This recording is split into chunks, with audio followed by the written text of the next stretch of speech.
put that on too. Thanks. Hi, this is Tim and Zach for Voila. We're going to do our next series of videos. We're going to talk about planting a tropical water lily, why we will use a certain kind of pot, how we plant it, and a few terms involved with it.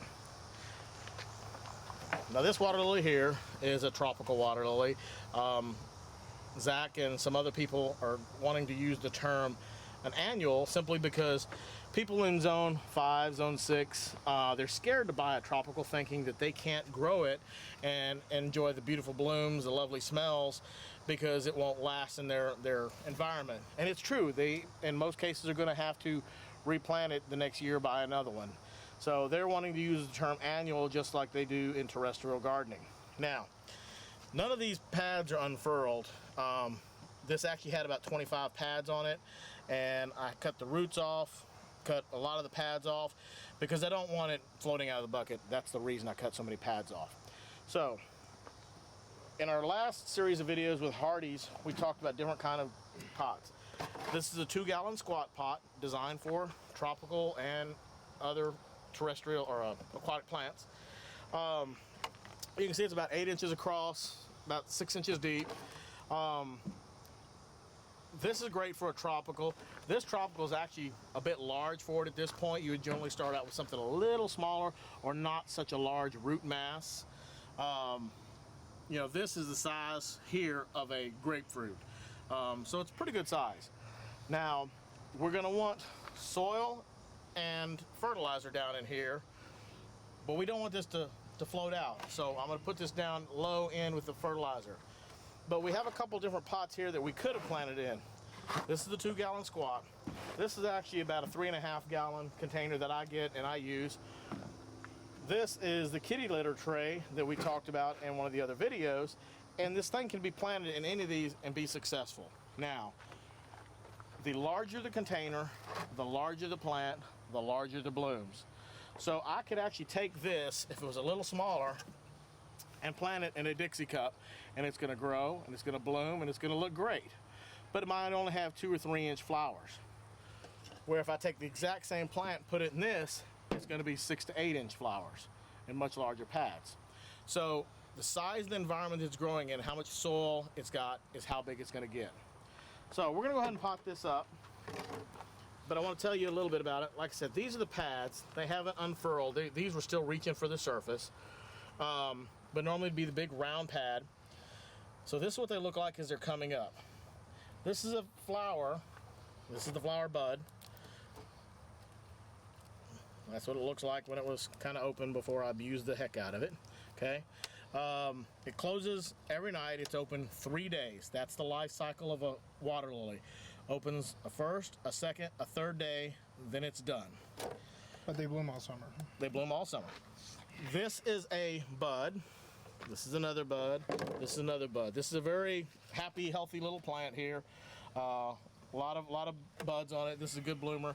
Now the thing about a hardy versus a tropical or annual, as some would say, is that you're going to get a much larger ratio of blooms on a tropical than you would on a hardy.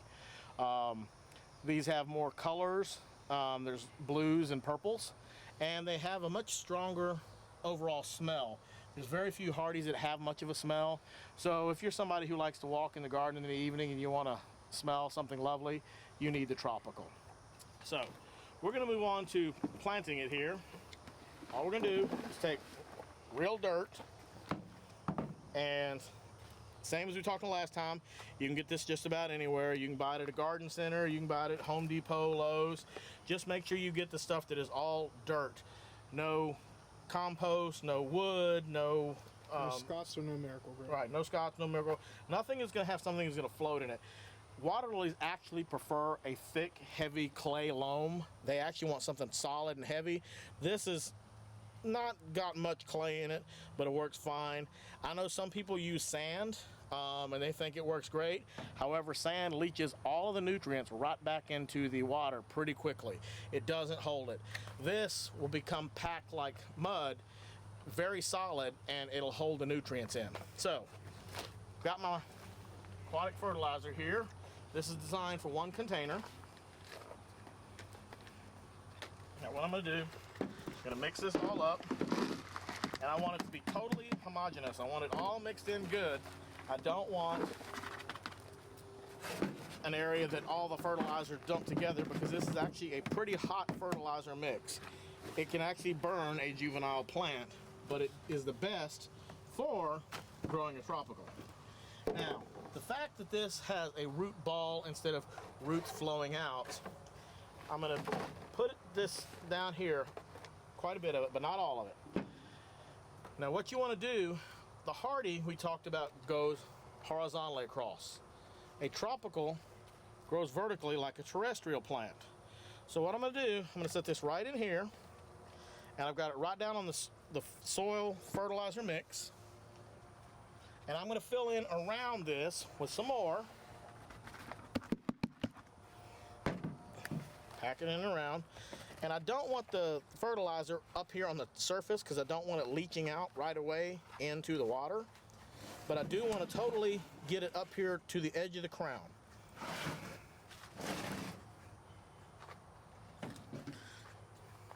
if you want to be a little careful, you just use a little spade.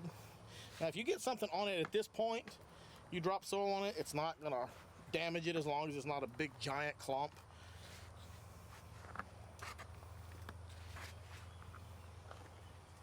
You want to pull all the pads back up to make sure that everything is going to be able to get sunlight. And I'm going to pack it down.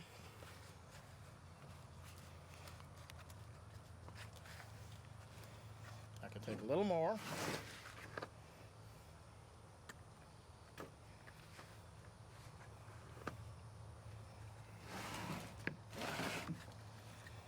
Now, just like we talked about in the hardy video, we're going to pack this down. This is solid. This is really all we need to do. We're ready to dump this in the pond. Now, if we thought this was going to float up, but right now it's pretty solid. I've got it really packed in good. But if we didn't have any clay, or it was not as heavy a soil matrix, we might take 1 or 2 rocks, large rocks, to just try and push down above where the roots are. We don't want it on the crown. We don't want it all over necessarily. We want it just to keep it from floating out. This is just a stopgap method until this thing establishes. Once those roots come out of that ball and start spreading out, they're going to grab hold, and then you would actually have to fight. You would end up pulling this entire thing out. Now when we talk about tropicals, we're using this, and it's called a 2-gallon squat pot, and the reason being, this thing will grow in as much room as it has. Within a couple months, this entire thing will be filled with roots. If I grow it in this, the plant's going to get twice as large, almost twice as large. It's going to get a lot bigger. The thing is, though, I'm going to bump it up in stages, because for right now, where I'm going to put this is not really as deep as this is. I want this to get a lot of sun. The other thing is, this is going to be twice the weight. So, you know, for a show plant, a big plant, you want a 10-gallon container, but that weighs a couple of 100 pounds at times once you fill it with the soil and everything else. All the weight mass of the plant itself, as it gets bigger and bigger and bigger. So you don't want to have to move that around a lot. So we can bump these up in stages. And what can happen is, if I wanted to bump this up, if my pads are this big, and all of a sudden I start seeing them get smaller and smaller and smaller, flowers stop coming up or they get smaller, it's either run out of nutrition, or it's become root bound, or both.